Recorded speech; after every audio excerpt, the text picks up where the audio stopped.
discussion was about the actual topic of what is a 4-year degree and where does that actually exist. And again, from my background in the UK and in Germany, a 4-year degree is relatively common depending on your field of specialization. But in India, as we discussed, it's generally a 3-year degree with some exceptions. And maybe Omar, from your perspective, I know UNESCO is doing quite a lot in the field of harmonization, if you like, of higher education, and maybe you can give us some insights into the work UNESCO is doing here. Thank you, Tim. I think higher education is important and has its role in developing higher order research skills. In some occupations, it may not be required to have a higher education qualification. But it is clear that higher education needs reorientation. It can be made less academic and more professional. Increasingly, higher education degrees may not be valid as lifelong stamps of competence given the rapid pace of change. They need to be constantly updated with new skills. At UNESCO, we do promote the concept of lifelong learning. Learning never stops, and it is not limited to an age. So I would say the only alternative to learning with an aim to, for example, earn a 4-year degree is to learn every day without worrying about earning a degree. We must recognize that learning happens outside an educational institution as a formal setting. It can be a 4-year degree program or a 4-day course with well-structured curriculum leading to a certificate, or it can be your workplace where you learn from the environment and the people around you. This realization is that learning is taking place all the time is the first step. Now, since you're asking what UNESCO has been doing, I think there are, depending on the countries, we have several practices, and Tim has already said it. In Europe, most of European countries, for example, they comply to a 4-year degree, while in India, for example, sometimes it's comparable to some 3 years.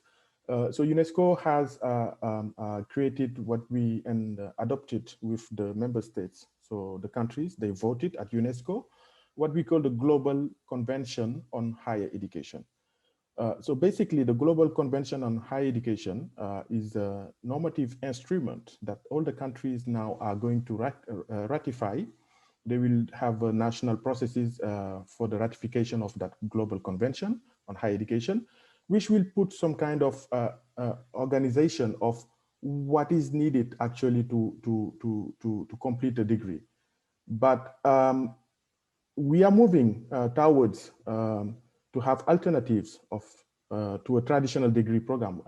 One good alternative could be, for example, the bite-sized courses that you can take at your own convenience. For example, to earn micro-credentials, which you can then stack or combine to form a full degree.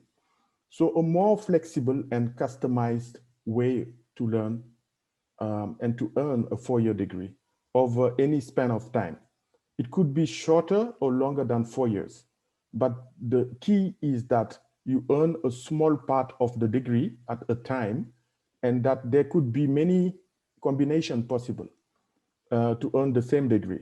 And you can acquire these micro credentials anywhere so long as the learning outcomes are achieved. You could think of it as pieces of a puzzle that can make fit in many different ways and give you a different final picture. So this global convention is already adopted and launched since November 2019. And we do also have regionally some regional conventions. For example, in Asia and Pacific, it's called the Tokyo Convention. Tokyo Convention is dealing with higher education. So it's a regional convention that allow, for example, the mobility of students, but not only that, but which also looks at the qualification frameworks and then the content of the programs. In the European context, it's called the Bologna process. In Africa, it is Addis Ababa Convention. So those are the reflections that are ongoing and the work which is being done by UNESCO.